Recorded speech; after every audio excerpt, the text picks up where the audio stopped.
Hello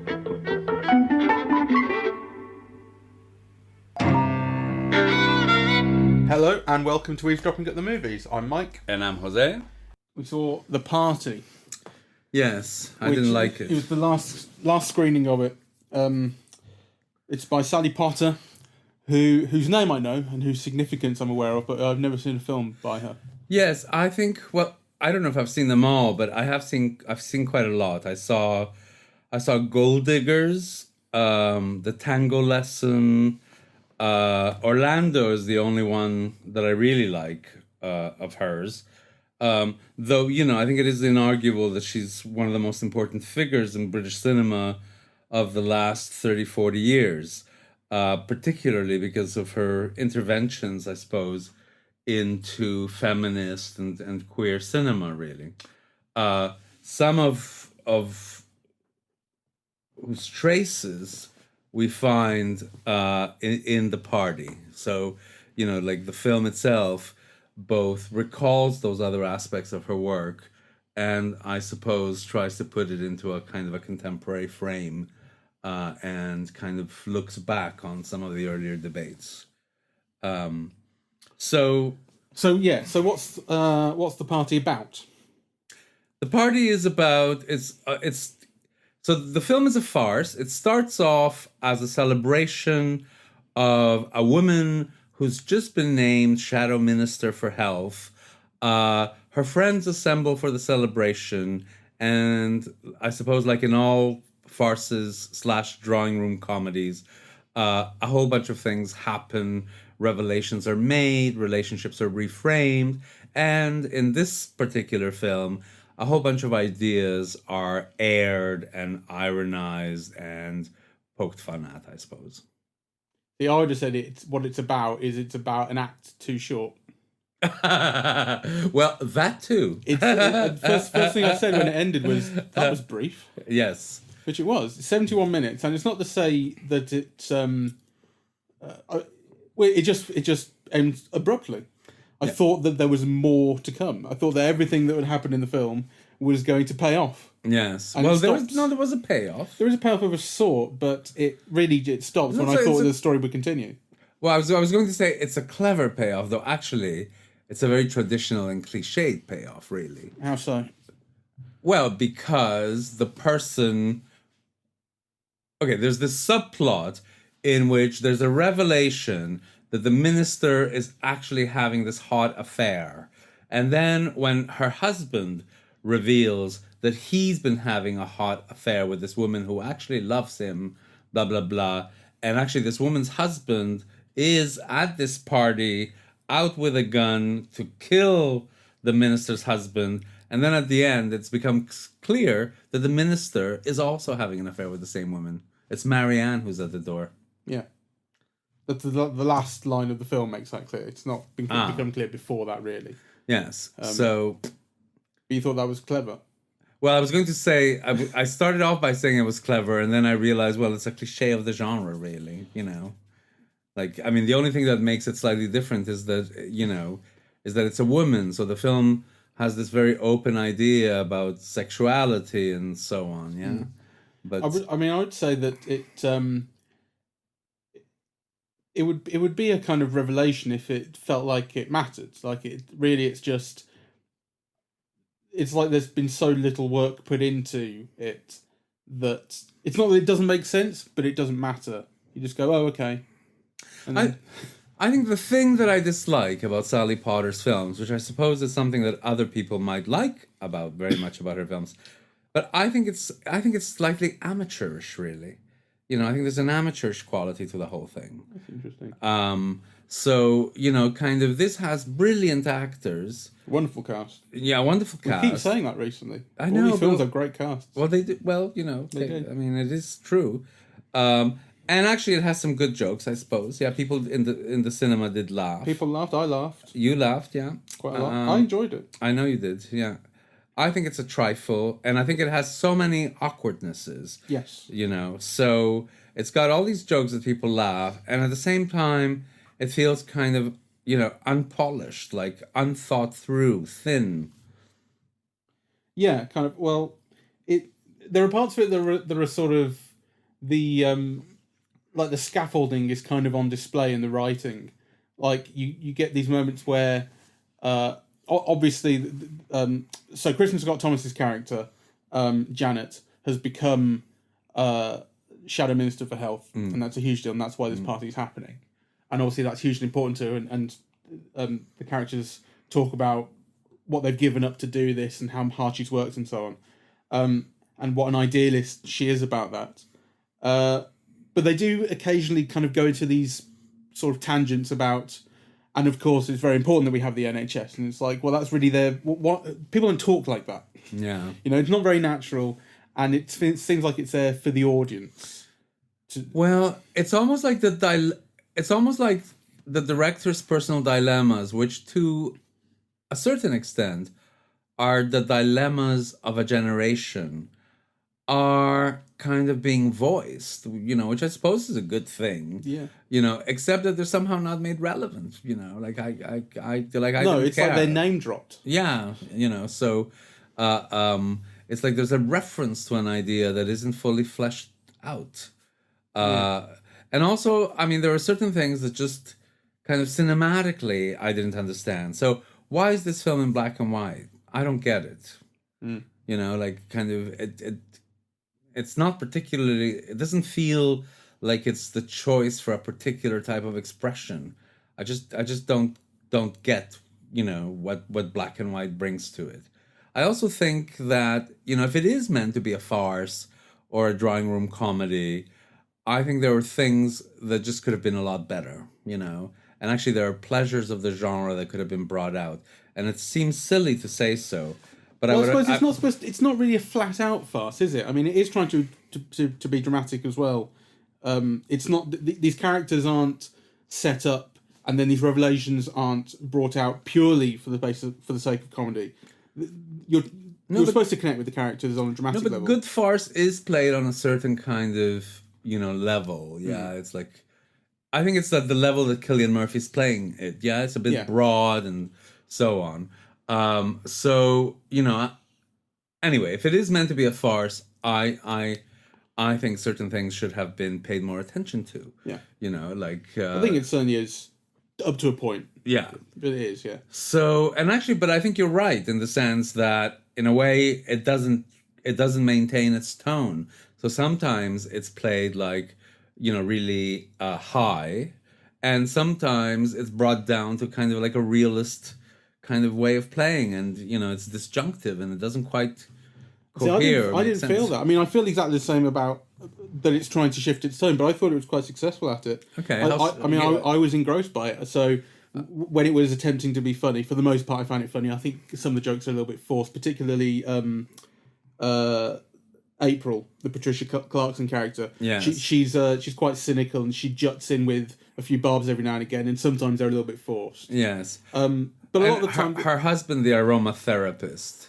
Well, I hated him, but at the same time, I think it's. I think that the characters that I hate. So there are 7 characters in this, right?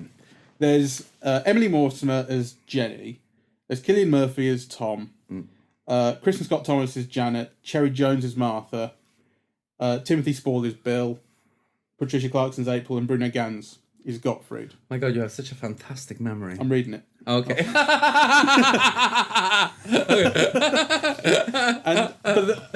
and all the characters, one or two characters I wasn't interested in as characters, but probably 3 of them, from the moment they appeared on screen, I was going, who are you? I want to know everything about you. Bill particularly, his wandering eyes at the start and his face, I wanted to know everything about who this guy is and where he got to where he was. I think there are these. Is Bill the Timothy Spall character? Yes, yeah. Yes. There are these precise kind of characterizations that well, they're kind of minimalist, but they suggest so much. They do suggest much, but actually, I think he was playing on a completely different register, than some of the other characters. I think he was like playing in a very realist mode, whereas Kristen Scott Thomas was being very ironic and funny and kind of a little bit high, like she was. But I think the contrast actually it's more almost than the sum of its parts. I felt it brought something out. It wasn't that everyone was kind of acting all in the same way. The clashes between them, I enjoyed. No, I didn't. I found them disjunctive. Okay, well maybe it's a taste thing. I mean, I thought it was quite skillful, kind of well handled filmmaking. Like I say, the main problem I have with it is that I thought the story would end properly. I didn't think it did. And I think that there is kind of some clumsiness or kind of unrefined aspect to the dialogue. But I think all the actors, the way they play off each other is fantastic. I do like the look of the film. I think it felt right that it was in black and white. I don't think it's particularly saying anything, but I feel like all of these films, these chamber pieces, are these kind of stripped down things, and I think that black and white kind of felt appropriate. I guess I think it's a feeling more than anything else. If it had been in color, it probably would have felt right as well. It had a nice look, and I liked it. I enjoyed watching it. I think it brought out kind of the stubble on Timothy Spall's face and his eyes darting around, this beautiful close-up that was repeated on him. I enjoyed a great deal. I think it looked very nice. It's well lit. Yes, I didn't like that aspect of it at all. I kind of... I thought it was banal, really. And I also didn't like... I thought it was the kind of comedy, that a certain type of, middle-class... white liberal, will find an echo of their concerns in, really, and they chuckle out of a kind of a recognition. And so, there was like a lot of like chuckling of appreciation from the audience. But I thought the point of the chuckling was just, that they saw an echo of conversations that they sometimes had. But actually, I thought the film didn't dramatize them very well. It didn't make them comic, in any kind of original or even consistent fashion. And I hate the kind of smugness that you sense coming out of it, actually. No, again, I didn't feel... What kind of smugness? Well, the being right on certain issues, all of the conversations about, the lesbians having the triplets and that kind of thing. The conversations about the NHS, that kind of stuff. What was right on, for instance, about the lesbians having the triplets? What was right on about that? Well, the way that they talked about feminism of a certain era, the way that they said, well, I thought we were over like hating men, that kind of stuff. I thought it tried to undercut itself a lot of the time. I felt like it was self-aware enough to know when it was kind of doing that, and then it would undercut it with, particularly with who is it, April. But I thought for instance, the lesbians having the triplets was got into a kind of genuine area of drama where one of them was really not happy about it and felt like she was going to lose her partner to these children. Yes, like that's a genuine story to be told. Yes, yes. Well, it felt kind of real to me. It is undoubtedly real, But again, that's what I mean about it being an echo, because really, kind of, what is it doing that you wouldn't already have known, or kind of what area of emotion did you go into, or actually did you feel it intensely when they were doing it? Did you, were you moved by it? Yeah, I kind of was moved by it. Okay, well, in that case, it's a success. I mean, for me, it wasn't. I kind of, I sneered slightly. Yeah. And kind of... I mean, what it comes down to at the end is I felt like I wanted 20 minutes more. I wanted it to end properly, as opposed to abruptly. I think it starts off with this shot of Kristen Scott Thomas aiming this gun at the screen, opening the front door, aiming a gun at the screen, at the audience. I thought it was and it ends on that shot again, and it feels unfulfilling at the very end. I thought it was kind of bourgeois, amateurish kind of self-congratulation, really. I've got to say, I didn't feel that it was. Normally I'm quite attuned, because I fucking hate when things feel smug. Well, I feel it a lot, but I didn't feel it with this. Okay, well, kind of, maybe it's just me. I felt like a failure in some respects, but for the most part, bunch of good actors heading towards somewhere where it just stopped too early. Well, I mean, the actors were the best bit about it. I mean, I think there's no, it's kind of a treat to see them, really. And, some of them are doing, well, some of them. Kirsten Scott Thomas does very subtle things.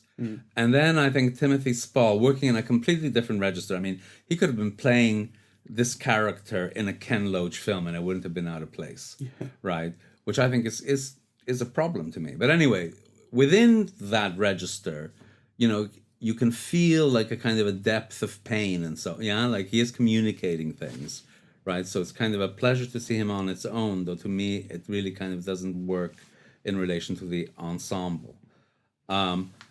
The other actors who, I like very much and are often a thrill to watch, I thought, again, they were slightly off, So I thought Cillian Murphy was like acting too high. He was too exaggerated, really. It sometimes came off, but it didn't always land. Patricia Clarkson was off, really. And maybe that's just because she's American, but she seemed to belong to kind of a different movie. And actually, you didn't quite know what she was doing there. I think it's the writing of her character. I think she plays it pretty much in a sort of sensible way, I guess. But her character is just working too hard to be the funniest one in the room. You would be annoyed if she was there in real life. Yeah. You guys just pipe it down. Anyway, I don't know. Maybe Timothy Spall. I thought that was the kind of incongruity of his kitchen sink. I'm about to die. Eyes darting over the room, kind of thing, and coming out with these revelations of why I'm sleeping with her, and then everyone else kind of but he does it with the that kind of that sort of dour sort of tone, and then Bruno Gans and Cillian Murphy kind of explode around him in their heightened way. Like I enjoyed that. I thought that's the kind of clash I'm talking about. Right. I think that I thought that I like that. I thought that was good. I thought it was handled nicely. Well, maybe I'm prejudiced. I mean, that is possible. I mean, I think I loved Orlando. I think that's a truly great film. But what the things that I hated about the tango lesson, though it was much more exacerbated in the tango lesson, are what I'm referring to here. Her casting herself as the central role of this British artist who goes to Argentina, and falls in love with a much younger man who's like this expert tango dancer, and so on. I mean, and I thought she was like excruciatingly gauche, and then the tangos were not danced very well, and they could have been so much better danced by someone who was a professional dancer, and it just felt like so egocentric to cast yourself in that way. So and it was also it had an odd tone, because on the one hand it was egocentric, on the other one it was excruciatingly embarrassing to watch, because she wasn't up to it, and yet she was opening herself up to ridicule, and there was something quite raw about that. But on the other hand, it was ridiculous, or I found it ridiculous. So maybe some of that feeling seeps into my viewing of this film. I felt the same way about Kenneth Branagh. All I remember, my first experience with Kenneth Branagh was watching his Shakespeare movies at school, because you'd always ask, "Sir, can we put on the video?" Because it meant you didn't have to do any work. You put on the video, and it was his version of Much Ado About Nothing, I think, with Benedict and Beatrice. I remember seeing that, yes. And I think he might have done one or two others. And I just thought, this is smug. And I think he directed them as well. So yes. Fuck you, Kenneth Branagh. But then, I broke up with someone over Much Ado About Nothing, yes. I thought, if you think this is a great film, we have nothing to talk about. I came across him really smug to me. And then I saw him, when he was promoting Dunkirk, I saw him on the Late Show with Stephen Colbert, and he was fantastic and really just nice and charming person. I thought, maybe I was wrong about this guy, and now I sort of get along with him. But I think it's perfectly possible to just bring those prejudices in. Yeah. I'm not. None of this is to say, you're wrong to feel the way you do, because this is clearly a taste thing. Yeah. We both saw the same film, and we just took it differently. We did. So and yeah, and I think it is. Maybe I should underline. Sally Potter really is one of the most significant figures in British cinema of the last 40 years. I think her interventions in Gold Diggers initially, and subsequently in Orlando are really important. They're really important to feminism. They're really important to kind of, queer representation. And particularly Orlando has been a very meaningful film to a whole bunch of people, right? So I think I'm open to the possibility that this film can be read and enjoyed in different ways, than I am open to. Yeah. But I must say, I kind of squirmed throughout it. Fair enough. I guess it kind of feels like a shame just because I enjoyed it. What I will say is that it's a shame that it feels so insubstantial when it comes to the end. It feels like it's approaching ideas. It's approaching kind of, political ideas for one thing, and ideas of kind of modern British society and the way the government has fucked people. It's it's fairly open about that. It never goes so far as to say Labour and Conservative, but it's quite clear that It's Labour. she's as the shadow Minister for Health, she's a part of the Labour Party, and they talk about going against the fighting the profiteering bastards on the other side, essentially, which is about as clear as anyone's come since. What was that film we saw? The one about all the students at Eton. Remember it though, the Riot Club. Yes. Riot Club, which is essentially a sort of parody of the Bullingdon Club. Yeah. It's probably the most kind of politically sort of upfront film since then. Well, I don't know. There was that Ken Loach film. Or of course, Daniel no, you're quite Blake, right. Forgot that. Which actually, because it made me think. Because I really criticized Ken Loach, but there was something. I don't know if I saw it with you. You did, yeah. The guy stood up. Where the guy stood up and said, "What did he say? I'm embarrassed to be British." He said, "We're the 5th richest country in the world, and this is a disgrace." And this is a disgrace. That's right. And he was wrong with the 9th richest at the time. Okay, well, pre-Brexit. But imagine a film. Yeah, I know.